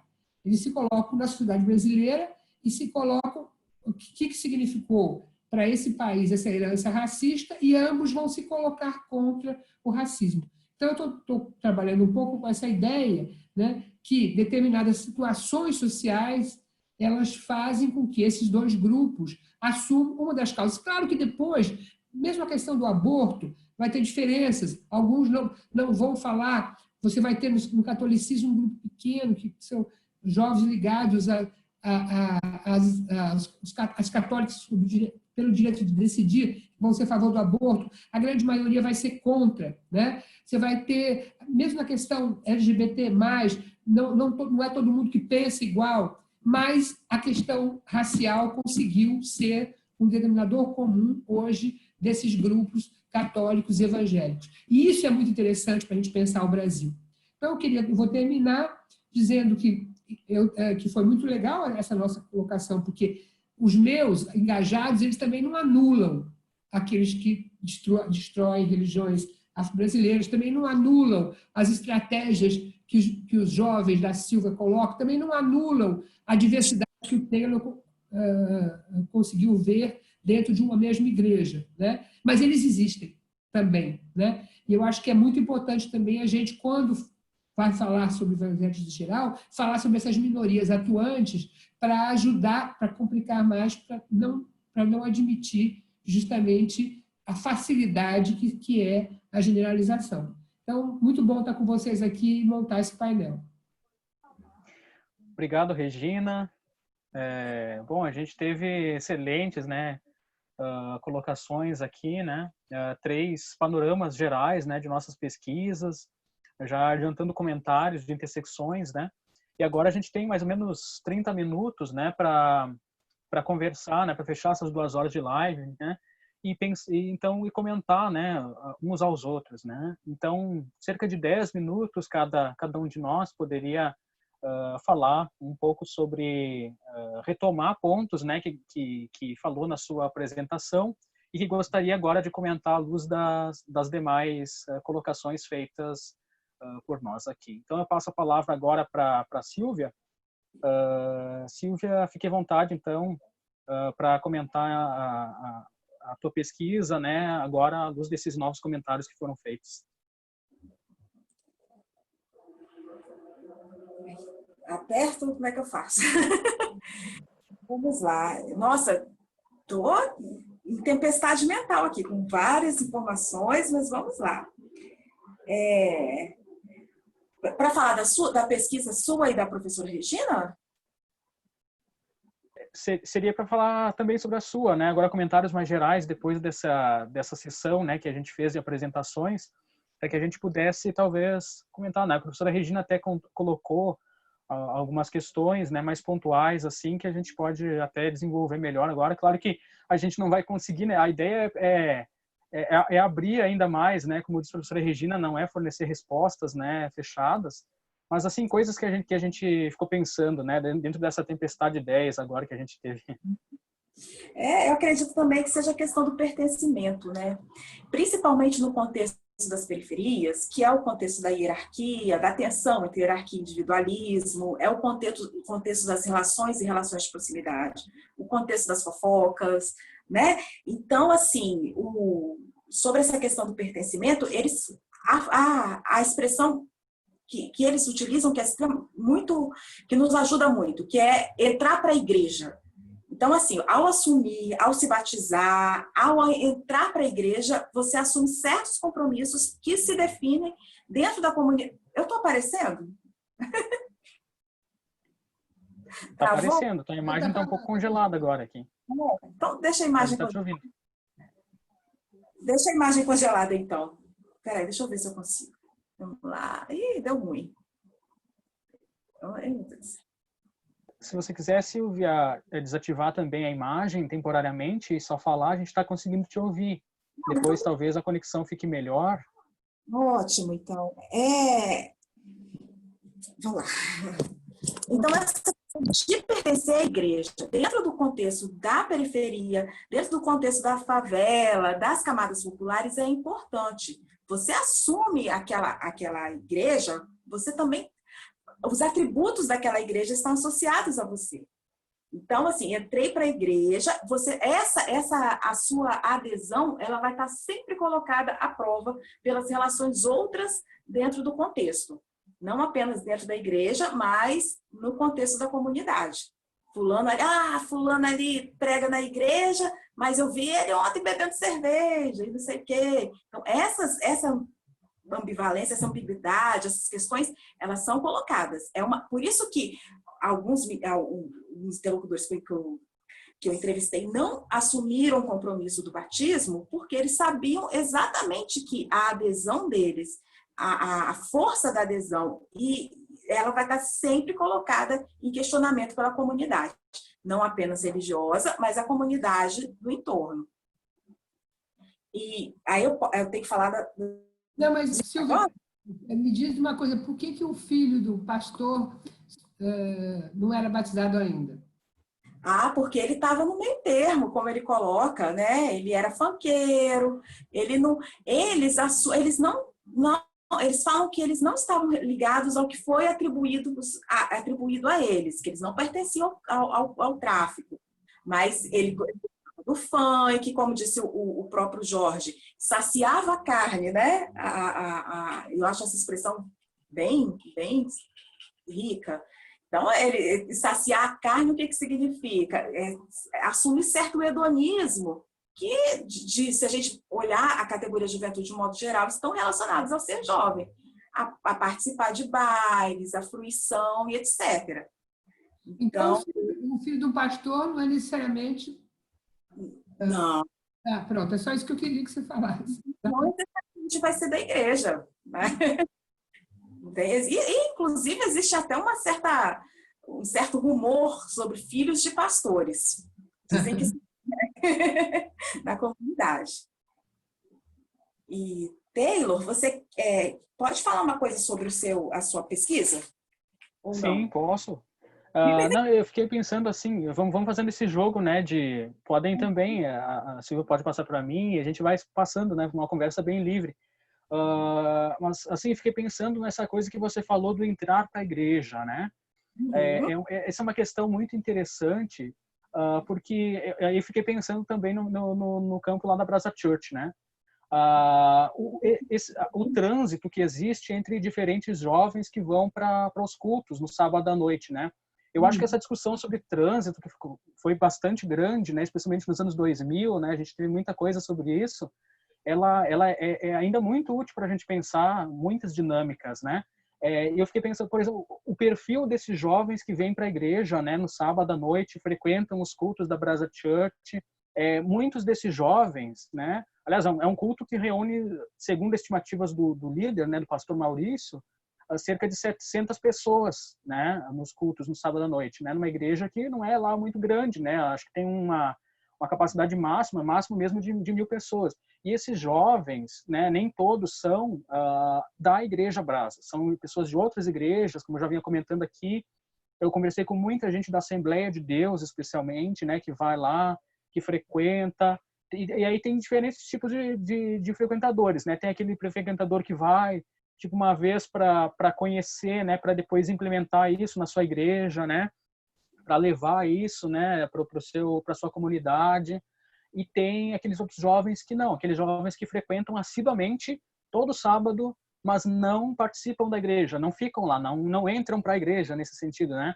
Eu acho que no pentecostalismo, nas periferias, né, no pentecostalismo como um geral, existe essa ideia de entrar para a igreja com uma demarcação, né, também de agora eu estou mudando meu status, né, não só religioso, né, a questão da pertença institucional, né, ela tem um peso muito forte para marcar, né, a posição que você assume a partir daquele momento. Pode ser uma posição, né, de segurança em relação a outros ambientes, né, como é o caso né, em ambientes dominados, por exemplo, pelo tráfico de drogas, né, que você comenta, né, Silvia, todo esse contexto com o qual você está lidando, tratando do pentecostalismo em periferias, muitas vezes entrar para a igreja é uma forma de você se proteger até da violência policial, né, das abordagens, você carregar a Bíblia debaixo do braço, você andar com um certo tipo de vestimenta, né? E no caso da Brasa Church, não é exatamente isso que acontece, né? Porque há pessoas, obviamente, que decidem participar da igreja, que fazem parte da Igreja Brasa, são jovens membros, aí depois acabam se integrando com as equipes, né, de organização do culto, acabam fazendo parte ou do louvor, ou diversos ministérios internos, né, à juventude da igreja. E existem aqueles que voltam para suas igrejas, que voltam para os seus lares e não ficam lá. Então, essa questão da vinculação institucional e do trânsito é muito interessante, porque a gente percebe justamente isso que a Regina estava comentando, né, a respeito do evangélico genérico, essa situação, né. Eu acho que a gente está tratando de uma geração também de jovens que já nasceu, né, e cresceu num ambiente onde ser evangélico, nesse sentido, não é novidade já, né, não é uma coisa, né, tão distante, tão diferente quando era até os anos 60, 70, né? Então, agora as coisas são realmente diferentes e a percepção que se tem da pertença institucional é diferente, né? Jovens que têm realmente se mobilizado com a religião, e aí é um argumento que eu gostaria talvez de reforçar, né? A questão da estética, a questão dos sentidos produzidos nesse culto, né? E a materialidade e o que envolve também a dimensão econômica também que envolve isso, né? Nem todas as igrejas têm condições de formatar um culto worship, né, entre a sua juventude, porque é um culto muito caro, envolve telões, envolve outros materiais que tem um custo muito elevado, né? Então, eu fico pensando como que aconteceria o worship em igrejas pentecostais ou igrejas de periferia, né? Com outro perfil que não é o perfil da Igreja Brasa, que é uma igreja que fica no bairro da Zenha, aqui em Porto Alegre, uma região próxima ao centro e tem esse perfil de classe média, né? Eu estava participando de uma reunião agora sexta, né? Acho que o Cleiton está assistindo a gente aqui, né? O Cleiton Guerreiro. Ele fez um comentário muito interessante, né? A gente participou de uma reunião de um grupo, não sei se o Arthur está aqui também, da UFRJ, né? Um grupo de pessoas, né, que se engajam, né? Talvez alguma pessoa do grupo esteja aqui assistindo também. Pessoas religiosas, né, práticas religiosas que se interessam por discutir religião, não é necessariamente um grupo acadêmico, né? Mas o Cleiton estava participando, o Arthur agora curtiu, né, está assistindo. E o Cleiton comentou, agora eu vi esses dias, diz ele, um culto da Deus e Amor, da igreja Deus e Amor, né, uma igreja pentecostal, com alta inserção nas periferias, um culto worship, né, entre juventude. E aí eu fiquei pensando, nossa, isso é um campo maravilhoso, né? Alguém tem que explorar isso, tem que acompanhar, né? E eu tinha também visto a postagem na internet, parece que é o neto do fundador, missionário da Miranda, né, que já é falecido, que está capitaneando esse processo. E aí essas limitações econômicas, como é que fica em certos lugares? Aí eu fico pensando, será que talvez seja o caso de igrejas mais centrais terem esse tipo de estética, então os sentidos das igrejas centrais, das juventudes que participam de igrejas centrais vão ter um outro caminho que não o de igrejas de periferia, né? Então, dependem também dessas materialidades das coisas econômicas. Outro tipo de pertencimento, né, Taylor? Outro tipo de pertencimento, outras possibilidades. Aproximação e pertencimento, né? Exatamente, eu acho que é exatamente isso. Entre a aproximação, aquilo que você falou, que eu acho que você não deve ter essa palavra consumo. A palavra consumo não precisa ter um sinal negativo sempre. A questão do consumo é muito importante para a construção da identidade jovem, né? Aí a gente às vezes fica, você falou super bem, mas com medo que a palavra consumo colocasse um sentido desabonador. Não, é um tipo de consumo. Um consumo, na verdade, que produz identidade, né? Enfim, desculpe. Certamente. Muito obrigado, professora. Com certeza, e essa questão a gente percebe em outras dimensões, né, do culto. Por exemplo, o fato de que quando as pessoas elas saem do interior do templo, né, para o pátio da igreja, logo após o culto, elas encontram lá um espaço onde podem consumir, inclusive, alimentos, né, churrasquinho, hambúrguer, outras coisas assim que são montadas também. Inclusive, isso também tem um sentido de estar promovendo a adoração, né? O sentido de conforto que aparece muito na igreja, de que tudo tem que estar aliado à ideia de conforto para causar a melhor experiência de adoração possível, né? Então, essa ideia é importante, né? A gente tem, às vezes, esse certo medo de falar em consumo, em capitalismo, porque é uma coisa que... Mas é uma crítica, inclusive... Parece acusatória, né? Parece acusatória, mas é, inclusive, o argumento que se usa por pessoas críticas dentro da igreja ao modelo, à forma como ele é estruturado, né? E que seria algo muito, nesse sentido, excludente, né? Porque as coisas não são baratas, né? Nem a alimentação, nem o modo como o culto é estruturado. Então, é pouco democrático nesse sentido econômico, né? E isso é muito interessante para a gente pensar, né? E a circulação dessa juventude, né? Esse é um ponto que eu gostaria agora no doutorado de explorar melhor, né? A gente está pensando como que vai fazer essa questão, por exemplo, esses jovens que chegam, da onde que eles vêm, né? O que eles procuram, né? Não necessariamente esses jovens que tenham esse perfil, né? Que sejam já membros da igreja, né? Mas e essa noção de comunidade que está ali presente, né? Eu estava conversando também agora já vou passar a falar para a professora Regina também. A Silvia também, quando quiser comentar, pode ficar à vontade. A questão, eu estava comentando com um músico da igreja, né? Agora também, talvez esteja assistindo aqui, tem várias pessoas assistindo da gente, que falava esses dias comigo, né? O seguinte: a gente tem a preocupação, obviamente, de como toda igreja tem, de crescer, de agregar membros, de ser uma igreja missionária, né? Que evangeliza e tal. Mas a nossa preocupação principal não é vincular esses jovens de forma, né, eles participem da igreja, mas dar a eles a oportunidade de adorarem, uma experiência da adoração, né, de ter uma experiência de adoração que seja realmente satisfatória, né, do ponto de vista dele, né.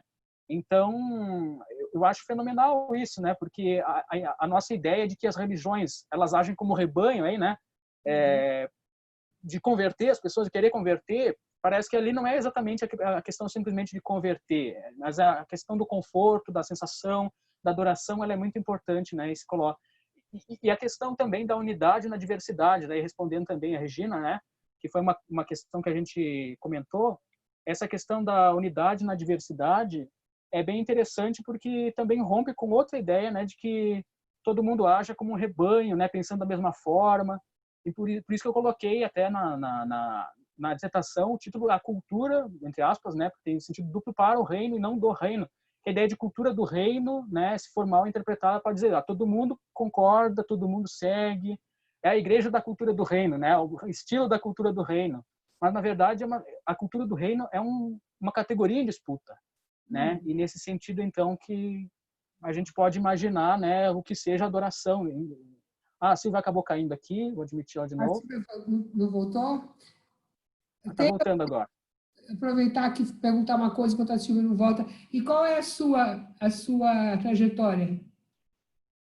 a minha trajetória religiosa justamente é nesse campo, né, do evangélico, transitando por várias tendências, assim, eu encarno e eu me senti muito representado por aquele seu texto, né, de 2018, Sinais do Tempo Experimentado, né, porque justamente mostra esse caráter multifacetado, né, da experiência juvenil, evangélica, né, religiosa no geral. Eu nasci, inicialmente, fui batizado na Igreja Católica, né, quando muito pequeno, depois, logo ainda pequeno, comecei a frequentar o pentecostalismo, passei toda a minha infância, pré-adolescência, fui um participante ativo, né, talvez tenha pessoas aqui, estou falando das pessoas que estão assistindo, porque, né, a gente não imagina, né, quem está assistindo, os meus amigos aqui da Igreja Deus e Amor devem estar assistindo também, que eu participei, né, da Igreja Adventista, da Igreja Luterana, então várias linhas, né, das várias linhas que eu Vou pedir uma entrevista para ele. Então, eu tenho um carinho enorme por todas essas pessoas, né, embora haja discordâncias em relação a muitos pontos, e hoje existe uma visão que é muito uma síntese minha, assim, né, da religião, foi muito importante também para me aproximar desse campo da antropologia da religião. Muito bom. Também, você vai passar para a Silvia agora? Eu também queria perguntar qual é a trajetória dela. Sim, Silvia, a conexão tá ok aí? Voltou, eu acho, né? Voltou. Okay, Com delay, né? Voltou, perfeito. Uhum. Eu trabalhei muitos anos como jornalista e minha atuação nas camadas populares, a partir da participação dos projetos, até a professora fala, os jovens de projetos, né? E a partir de muito da minha atuação como jornalista, eu entrei na universidade, na pós-graduação, para pesquisar camadas populares. Não tinha a intenção de pesquisar igrejas, religião. Foi a partir da percepção, da etnografia, da inserção no campo, que eu entendi a importância das igrejas evangélicas, principalmente esse tipo de igreja que eu tenho pesquisado, essas pequenas igrejas, essa ritualística, e a partir daí eu tenho desenvolvido toda uma argumentação desde o mestrado. No mestrado eu pesquisei os jovens que estavam exatamente no meio termo, eles eram funkeiros, iam no funk no sábado e no domingo iam para o baile, para o culto. E no doutorado agora eu estou pesquisando essa relação entre essas pequenas igrejas pentecostais e o entorno lá dos bairros populares. E religiosamente? Ai, eu sou católica, só falta a extrema-unção para mim dos todos. Tenho uma certa simpatia à Umbanda e atualmente certa simpatia ao pentecostalismo, digamos assim, popular. Adoro um corinho de fogo, confesso. Também, né? Também misturar. A gente acaba, né, tendo essa tendência, né, depois de estudar religião, né, pelas duas portas de entrada, né, ou a gente da religião vai para a antropologia, da antropologia vai para a religião, né, é um movimento comum, né, e a gente acaba produzindo as nossas sínteses, né, de fé, de vida, de trajetória, isso que eu acho interessante, né. E agora? E para a Regina, queria comentar mais alguma coisa sobre... Eu queria até falar sobre essa coisa da trajetória, porque eu acho bom, assim, de vocês falarem qual é a trajetória de vocês, porque eu já tenho um texto, não sei se vocês leram já esse texto, sobre a religião entre os estudantes de ciências sociais, já viu? Que tinha um momento que a gente não... Quer dizer, que as pessoas não diziam isso, né? Que vocês disseram de uma maneira tão bonita, tão clara, né? Porque não diziam, porque justamente tinha um pouco a ideia de que quando você assumia o ethos das ciências sociais, você assumia junto ou ser ateu ou pelo menos ser agnóstico, né? Mas que isso, na verdade, não acontecia dessa forma. Porque não acontecia dessa forma porque, no fundo, as pessoas, muitas continuavam com a sua religião, mas quando chegavam no espaço das ciências sociais, tinham muita necessidade de se dizer neutra. E se dizer neutra era justamente dizer que não tinha religião. E aí, hoje, eu acho que a coisa mudou muito, e é muito bom isso, é que cada um de nós sabe que do seu lugar social e do seu lugar também de fé, pode ver algumas coisas e não ver outras, né? E do seu lugar de ateu, de agnóstico, de sem religião, você também pode ver algumas coisas e não ver outras. Então, para mim, isso é um grande avanço nos estudos da religião, né? É essa possibilidade que a geração de vocês tem de, ao mesmo tempo que se coloca, né, estranhar, ter coragem, olhar coisas que não olhariam da ótica da sua própria religião ou da sua própria militância também, né? Então, é muito por aí que eu acho que cada olhar e cada lugar de pesquisa tem prós e contras. O problema, a vantagem é a gente explicitar isso e explorar ao máximo aquilo que é singular para a gente, né? Então, eu acho que é isso, e por isso que é um grande prazer ouvir vocês e ouvir quanto esse campo, né, ele se complexificou nesses últimos tempos. Então, só queria dizer isso, que é um prazer imenso ouvir, aprender coisas, né, e dialogar com essas coisas e saber que não é fácil fazer síntese, né? A gente faz sínteses provisórias, faz classificações provisórias com o material que nós temos na mão em determinado momento histórico, né? Mas, ao mesmo tempo, a gente sabe que o que faz as ciências sociais da religião caminhar é a possibilidade de refazer tipologias, refazer hipóteses, né? Refazer, inclusive, pensamentos que a gente tinha sobre determinado elemento. Porque a sociedade muda muito, há uma dinâmica social, e que vocês que estão estudando, que é muito rápida, e vocês que escolheram juntar esses dois elementos, que é juventude e religião, vão ser desafiados todo o tempo a encontrar novos ganchos, porque, como eu costumo dizer, e repetindo um pouco, toda experiência geracional é inédita. Então, eu, como pesquisadora, eu não tive a experiência geracional que vocês estão tendo nesse campo de estudos, nessa área de estudos, né? Eu tive uma outra experiência. E, assim como os evangélicos da Igreja Batista, que o Taylor estudou, e os evangélicos da pequena igreja que a Silvia estudou, eles também podem ter vivências que são inéditas historicamente, né? E que por isso que é importante a pesquisa. Então, enfim, nós estamos num campo difícil, né? Dá até vontade de estar num campo assim, mais matemático, né? Que você possa falar, não é, não sei o quê, mas o nosso campo é um campo de sempre falar, levantar hipóteses e levantar novas questões. Essa minha live com vocês hoje me deu várias questões, várias coisas que eu quero pensar mais devagar e rever e tal. Então, é isso que eu queria falar. Deixo com vocês a palavra agora. Silvia, eu gostaria de colocar mais alguma coisa? Sim, algumas coisas. Sobre a sua pesquisa, Taylor, você gosta do conceito de região moral? Parque? Por que o conceito de região moral? Religião moral? Região moral. Porque região moral.